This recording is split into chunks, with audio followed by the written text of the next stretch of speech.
All right, we have Rob on the right. Sorry, Rob is on the right with Reanimator. Mulligan to 5. Roland on the left with Death and Taxes. Aspiring Spike, thank you for the raid. Welcome everybody. We're just getting started with a round here. Roland, a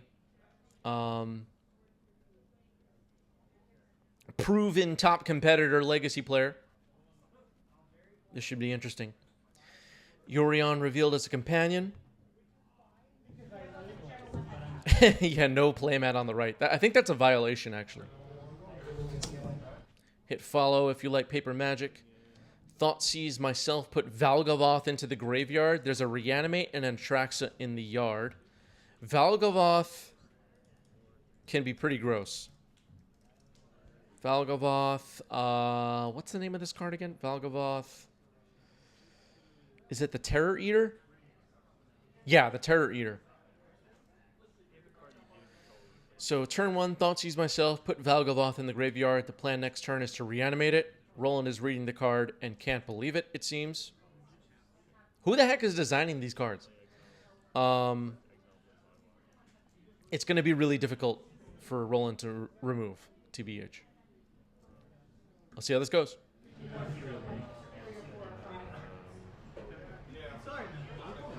For anyone not as familiar with Legacy, these Reanimator decks, especially Game 1, try to rush out a ridiculous creature with cards like Reanimate.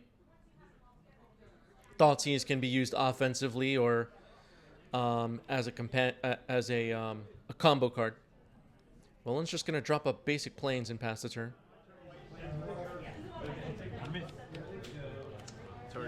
All right, Reanimate on the Valgavoth. And it is on the board. There it is. So you lose 9, 8. No, 9. 9, right? Yeah.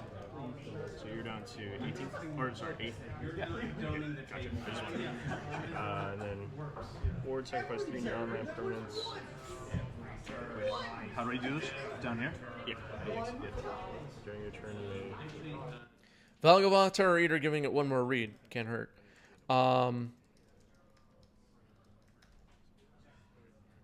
Like I said moments ago, I'm just trying to get the text in the chat.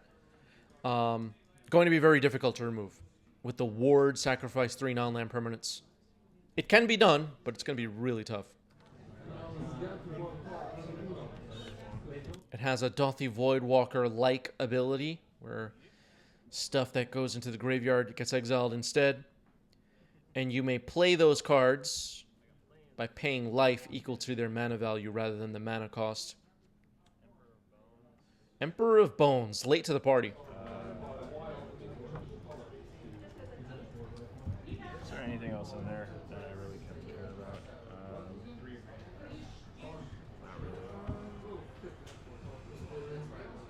I don't know how much I really want to lose that all. That's fine though. Yeah. Hit follow if you're watching us live. Hit like, hit subscribe if you're watching this later. Hit all the buttons. I don't know. I don't think it really matters, but I'll take out the Reanimator. Sure. And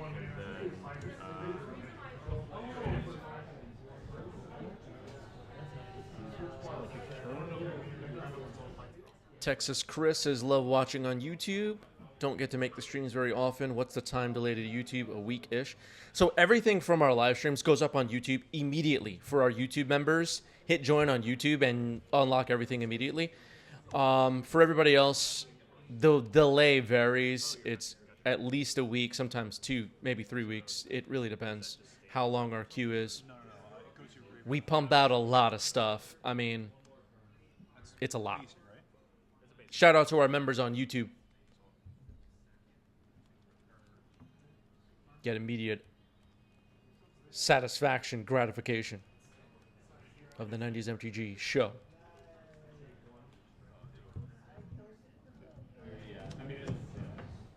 Pew Pew says Chris records 16 matches per week. Yeah, I mean, Pew Pew is absolutely right. At least that many. And then we're, posting one video on YouTube per day. You do the math. You're never going to catch up, right?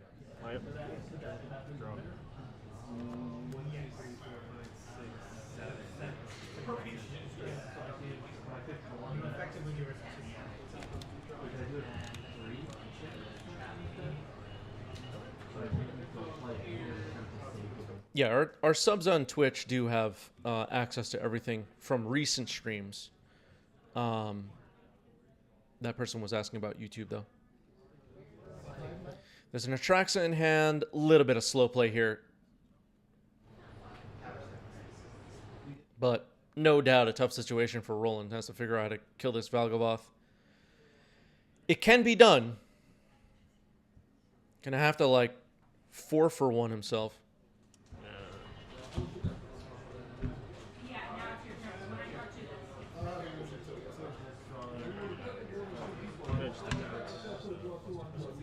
Do you want to remove something or not? I'll go into attacks. Oh, sorry. Yeah, and then I'll take out the Meyer. Cool. 4, 13. All right, Emperor of Bones has adapted. Bloodstained Mire gets exiled. 3 damage gets in.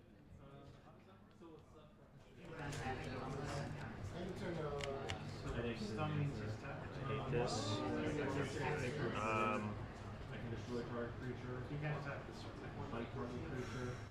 Not sure. I mean, is it worth it to adapt there? What was the... I guess I'm trying to figure out what was the point of that.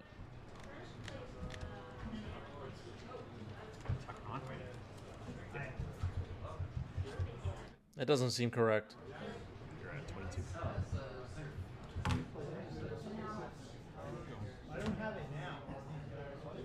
All right, passing it back to Roland, who's at 1 life.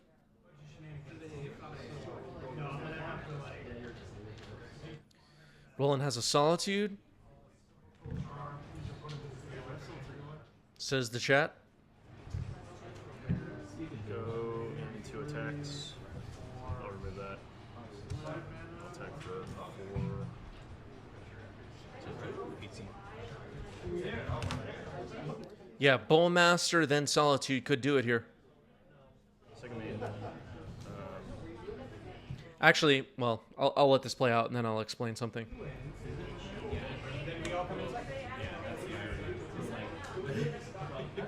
Felia.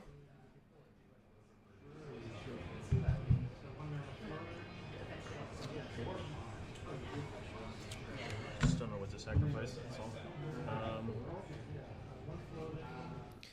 Yeah, so okay. I'll start explaining here. Solitude is in Roland's hand. I do remember that. From I had a buy this round and I was watching this match.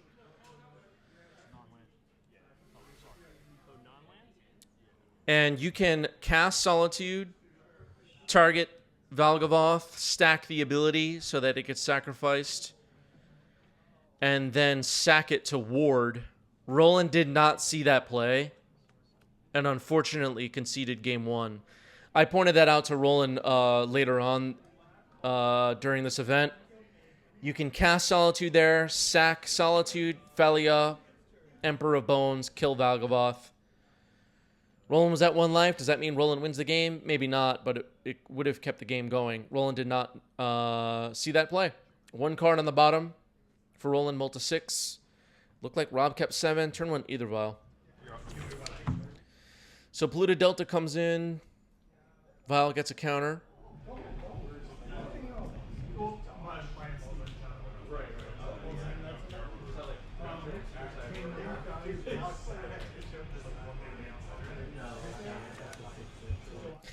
Harry says, "What such a rookie mistake."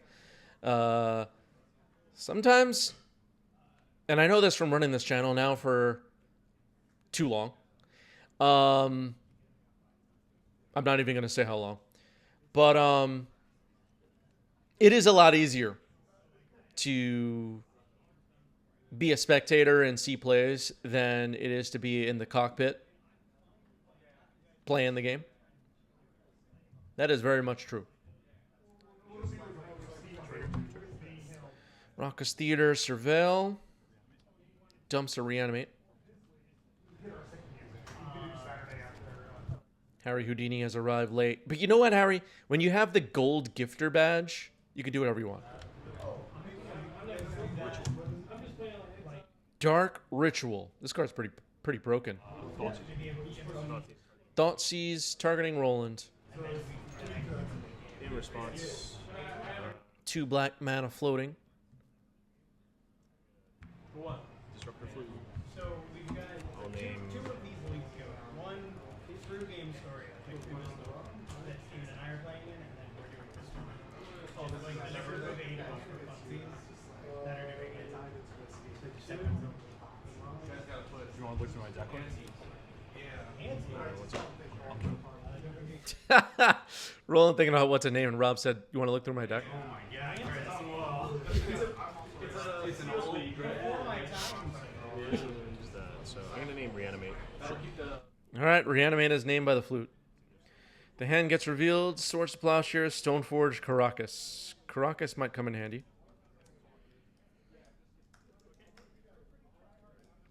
Looks like Swords to Plowshares was taken. Then a Hymn to Turok, and the hand is gone. Yeah, that's usually how it works, Harry pointing out. Whatever card you name with the flute, they'll have the other one. So don't even sweat it.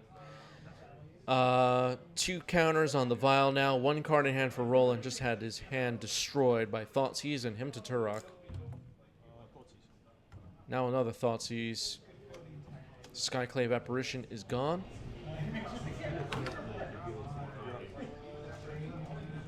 You're at what now? 15.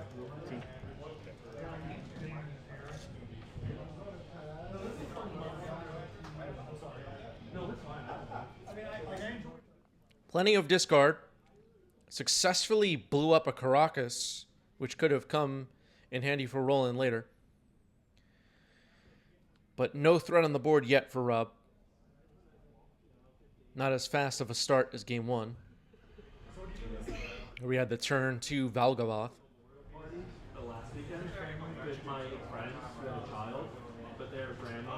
Yeah, no second land for Reanimator. These Reanimator builds kind of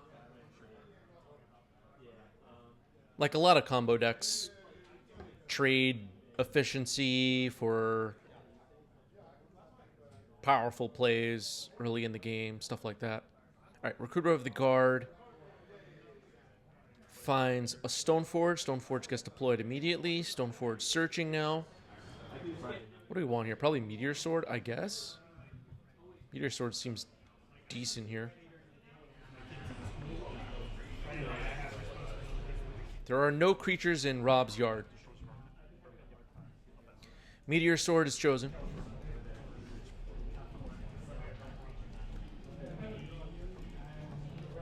Swords any permanent. Don't ask. Wow, the scoop from Rob. Plenty of discard, not much else going on. Moving on to game 3. It's the way it goes. Rob will be on the play, which is scary, to be honest, if you're the Death and Taxes player. Turn 1 Dark Ritual. Looks like Rob kept 7 and Roland kept 7. Thoughtseize to start. The hand gets revealed by Roland. Prismatic Vista, Wasteland, Solitude, Swords to Plowshares, Aether Vial, Batter Skull, Recruiter of the Guard. Interesting. Could be Solitude here. Could see an argument for that because you could reanimate it. Swords to Plowshares is obviously disruptive. Potentially. I mean, not against Valgavoth, right? Or at least not as easily. Aether Vial, obviously a key card.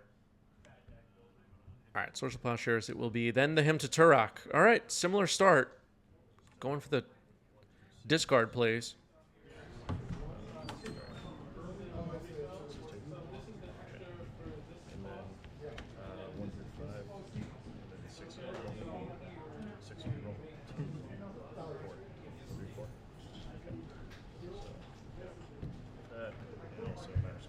Okay, Prismatic Vista and Batterskull discarded. That was Roland's only colored land in hand, right? There was also just a Wasteland. So that could be trouble.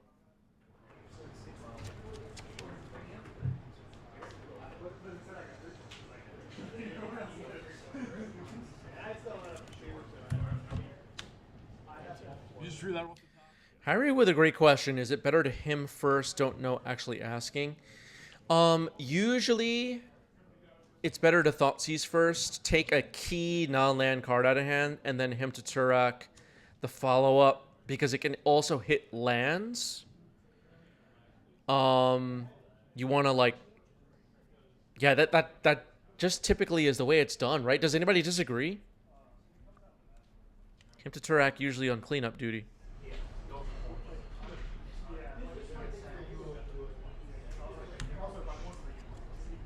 The fact that him to Turak can discard lands is kind of important. If you thin the hand of non-lands, getting all the lands out of your opponent's hand could be devastating. Stoneforge Mystic just hit.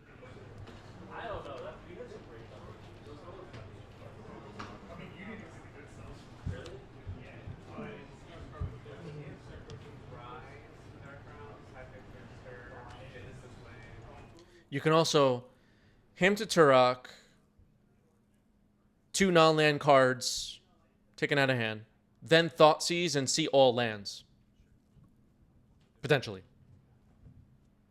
I can pay 1 white to exile a card, and if it's permanent, I get. All right, Lion Sash is found here by Stoneforge Mystic.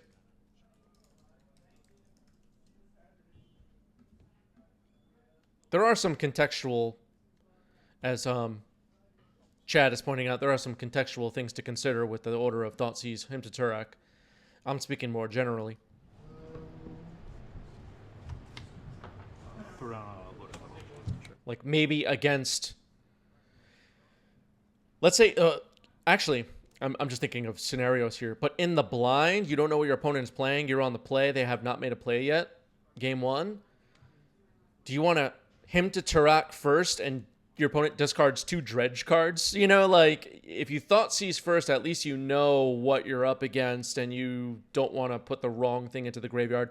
Or Hymn to Turak against your Reanimator opponent and put their Atraxa in the yard and the whole rest of the hand is like reanimates and animate deads. You know what I'm saying? Like, it's good to kind of check first what is going on, just in case. All right, Bloodstained Mire gets cracked on Rob's side. 16.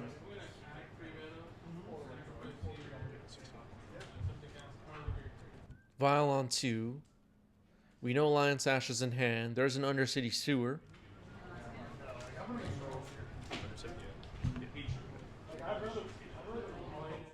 Alec in the Ink has arrived. Oh, we can restart the stream. Okay, let's restart the stream. Stand by, everybody.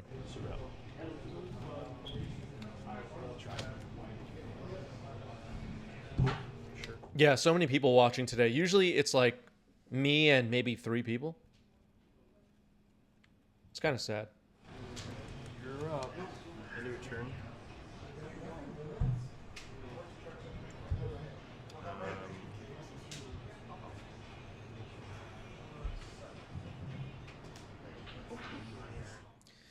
Vial getting activated here.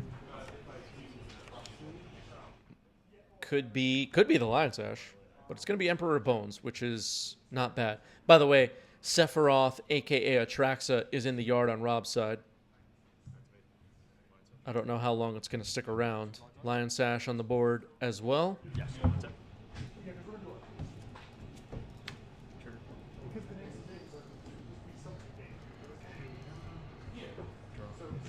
Does Roland have this one? It's looking pretty good right now. If I'm rolling, though, I'm worried about show and tells. The land top right is Undercity Sewer, so we have access to blue mana on the right. And I know Rob is capable of a surprise show and tell.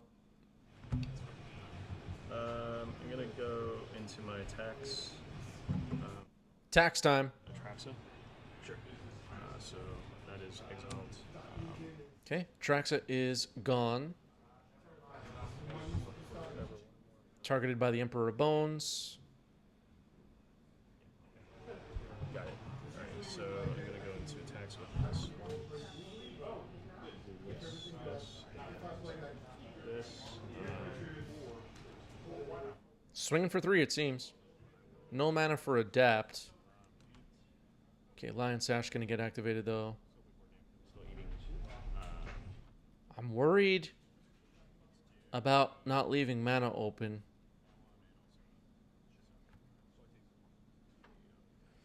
All right, just 2 random cards taken out of the graveyard to boost the Lion Sash. 10.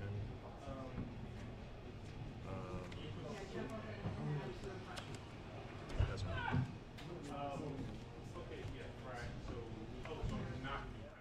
Harry's saying if Rob laid out the deck, not sure it would be an MTG deck.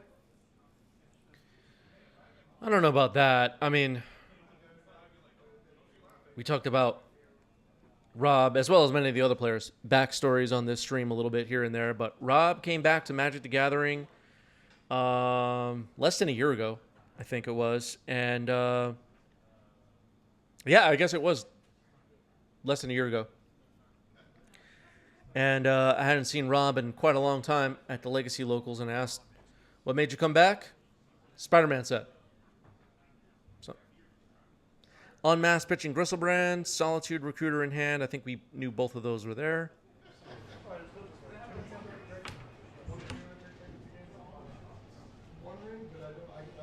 Solitude seems like a decent discard to reanimate, potentially. Thinking about Recruiter, though. Roland could have activated Vial in response, but that wouldn't really make sense with Unmask on the stack. All right, Recruiter is taken. Solitude remains in hand, but nothing to pitch. No way to cast it at the moment.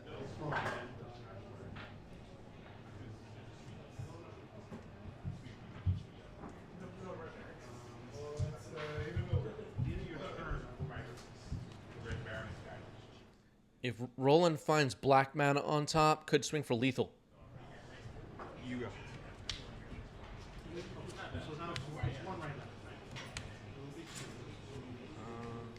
Yeah, Harry saying they're not down on the styling of Rob's deck here. Just there are a lot of new versions of cards. Many of our beloved Magic cards that have been with us since the beginning have so many versions now. Lightning Bolt, Swords to Plowshares, the basic lands, and so on. And at minimum, for the 90s MTG YouTube thumbnails, it's been fun. But I think one of the coolest things about this game is seeing a card you haven't seen before, even if it's just another version of a card that you already know. I think that's one of the most fun things about Magic, personally. Where'd you get this Lightning Bolt from? Oh, it was a promo back in 2003. Wow, I never saw this one before. You know, stuff like that. I think that's the best. That is one of the most awesome parts of this game, as far as collecting. And with the Universes Beyond stuff, appealing to more people and growing the game. Yeah, as Harry points out. Key. Seems like Rob is scooping here. Massacre Worm and 2 Stronghold Gambits in hand. Wow. Reveals his or her owner of the creature card reveals. I need to take one of your creatures instead of Roland gets the match. This is a concession, just looking at the hand. Stronghold Gambit's a nasty one. Watch out for it, folks. GG's.